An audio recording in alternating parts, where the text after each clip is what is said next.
questions from you all. அதாவது இல்லை ஒரு நிமிஷம் தயவுசெய்து புரிஞ்சுக்குங்க. இது உங்களுக்கு நன்றி சொல்லுவதும் எங்கள் குதூகலத்தை பகிர்ந்து கொள்வதற்காகவும் மட்டுமே ஏற்பாடு செய்யப்பட்டது. நம்ம எல்லாம் உட்காந்து சாப்பிடுவோம். இன்னும் பேச வேண்டியது நிறையா இருக்குது. அது தக் லைஃப் சம்மந்தப்பட்டதில்லை. அது அப்புறம் பேசுவோம். கண்டிப்பாக அதற்கான நேரத்தை ஒதுக்கி தர வேண்டியது என் கடமை தமிழனாக. நன்றி, வணக்கம். And up next, without any further delay, our Vinvali Nayagan avargal. Sir, please few words. அனைவருக்கும் வணக்கம்.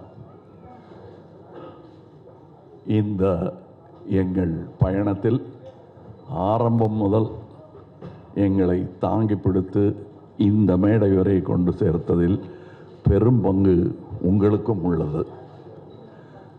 அது மறுக்க முடியாத உண்மை.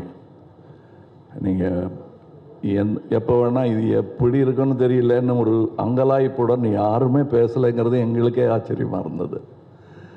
வழக்கமாக அப்படி பார்ப்போம் வரட்டும் அப்படின்றது. அதுக்கு முன்னாடி நீங்களே அதை உங்கள் எதிர்பார்ப்பை உங்கள் கண்களின் மூலம் காட்டுகிறீர்கள் எங்களுக்கு.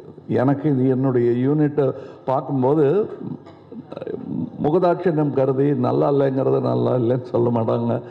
நல்லா இருக்குங்கிறத ஒரு கை தேட்டர் ரசிகர் மாதிரி கை தட்டி விசில்லாமல் அடிக்க முடியும்.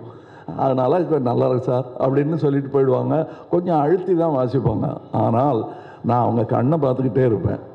ஏன்னா அவங்க எல்லாருமே சீசன்டு பீப்புள். இதில் இங்கே கற்றுக்கலான்னு வந்தோம் சாருங்கிறவங்க யாருமே கிடையாது. கற்றுக்கிட்டு வந்தவங்க தான். டெக்னீஷியன்ஸாக இருக்கட்டும், நடிகர்களாக இருக்கட்டும். அவங்க கூட வேலை செய்யும்போது அவங்கள் முகத்தில் பார்க்குற சந்தோஷத்தை அது அப்படியே ஒரு பெருந்தொற்று. அது யூனிட்டுக்கே தொற்றிக்கிச்சு. அதை உங்களுக்கும் வழங்க வேண்டும் என்பது தான் எங்கள் ஆசை. எங்களுக்கு வேறு பெரிய பெருமைகள் இப்படி பண்ணியிருக்கோம் அப்படி பண்ணியிருக்கோங்க பேசுகிறத விட ஒரு க்ளோஸ்அப்பு, அது சிம்பு சார் தான் இருக்கட்டும், இல்லை ஒரு சின்ன பையன்தான் இருக்கட்டும், அது எடுக்கிறதுக்கு ஒரு 50 பேர் வேலை செய்வாங்க. திரைப்பூரா ஒரு முகம்தான் இருக்கும். அது அப்படி அதுக்கே அப்படின்னா இதில் நீங்கள் பாருங்கள், காரை புரட்டி போட்டு தமிழ் சினிமாவையும் புரட்டி போடணுங்கிறது தான் எங்களுக்கு ரொம்ப நாள் ஆசை. அதை செய்ய முயற்சி பண்ணிக்கிட்டே இருக்கோம். எல்லா நேரமும் தூக்க முடியாது, யாராவது உதவிக்கு வேணும். புரட்டி போடுறதுங்கிறது பெரிய விஷயம். கொஞ்சமாவது அதை நகர்த்தலாம் நாங்கள் விரும்பும் திசை நோக்கி அப்படின்னதில் இதில் எங்களுக்கு கிடைச்ச படை வீரர்கள் நிறைந்த படை. அதுவும் பிஹைண்ட் த சீன்ஸில் நீங்கள் பார்த்தது ஒரு கிளிம்ஸு தான். ட்ரெயினில் வேகமாக போகும்போது சீனரி தெரிகிற மாதிரி உங்களுக்கு தெரியும். நாங்கள் கிட்ட ஜங்ஷனில் நின்று எல்லாரையும் வண்டியில் ஏற்றிக்கிட்டு வந்தவங்க எத்தனை பேர் உழைத்திருக்கிறார்கள். இன்டர்நேஷ்னல் தரத்தில் இருக்கும் எங்கள் டெக்னீஷியன்ஸ். நிஜமாகவே வெளிநாட்டில் இருந்து வேலை செஞ்சவங்க, இங்கேருந்து வேலை செஞ்சவங்க வெளிநாட்டுக்காரங்க பாராட்டுற அளவுக்கு வேலை செஞ்சுருக்காங்கங்கிறது தான் என்னுடைய தாழ்மையான கருத்து. உதாரணம், மணிரத்னம் சாரை பற்றி சொல்ல வேண்டாம். மணிரத்னம் ஃபிலிம் அப்படின்னு போட்டுக்கொள்வதற்கான எல்லா தகுதியும் கிட்டத்தட்ட 40 வருஷத்துக்கு முன்னாடியே அவர் பெற்றுட்டார். இது இட்ஸ் அ மணிரத்னம் ஃபிலிம். இவர்களைப் போலவே எனக்கு அவர் படத்தில் நடிப்பது நாசருக்கு நாயகன் போது எப்படி இருந்ததோ அந்த மாதிரி இருந்தது எனக்கு. ஏன்னா நான் பார்த்த அந்த இளைஞர் மணி இன்னைக்கு ஞானியாக, சினிமா ஞானியாக மாறி இருக்கிறார். எனக்கு பட்டம் கொடுத்துருக்குறாங்க அந்த மாதிரி. ஸோ அவர் கூட வேலை செய்கிறது எனக்கு குதூகலமாக இருந்தது என்பது தான் உண்மை. அது எல்லாருக்கும் தெரியும், படம் பார்க்கும்போது தெரியும். அந்த எங்கள் செட்டில் இருந்து எங்களை பார்த்தவங்களுக்கும் அது புரியும்.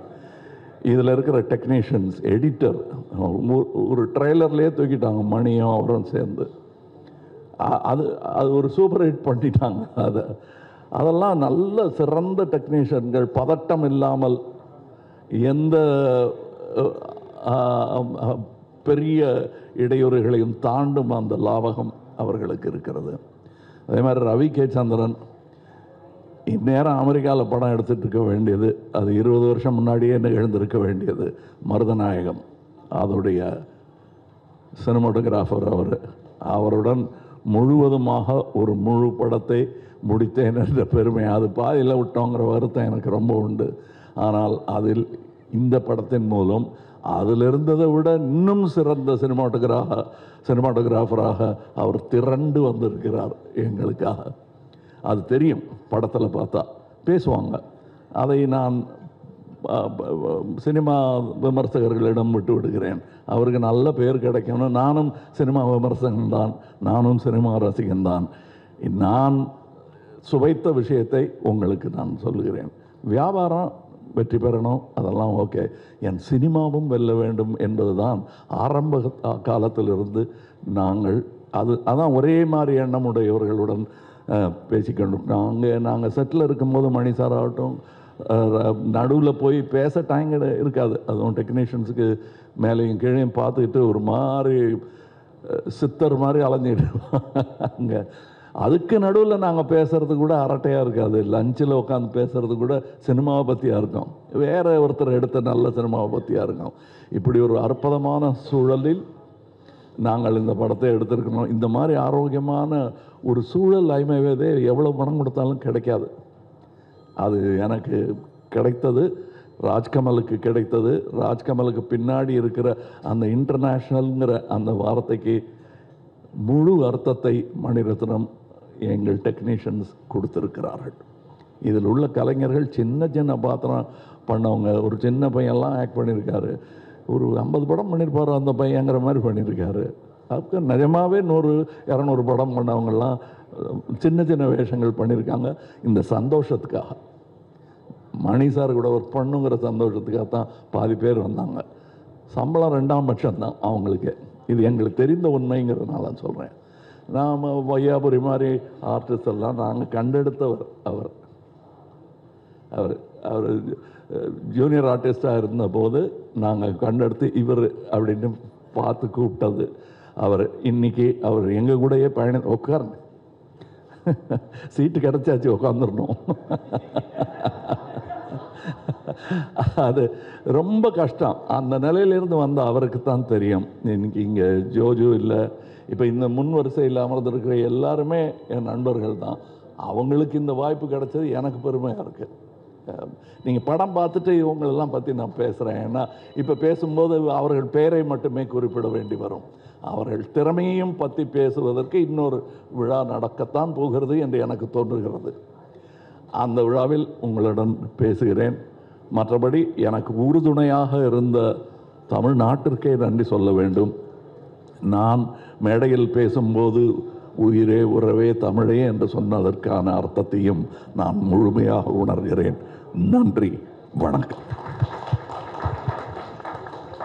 Thank you so much, sir, and all four of you. நீங்கள் சொன்ன சில வார்த்தைகளாக இருக்கட்டும்,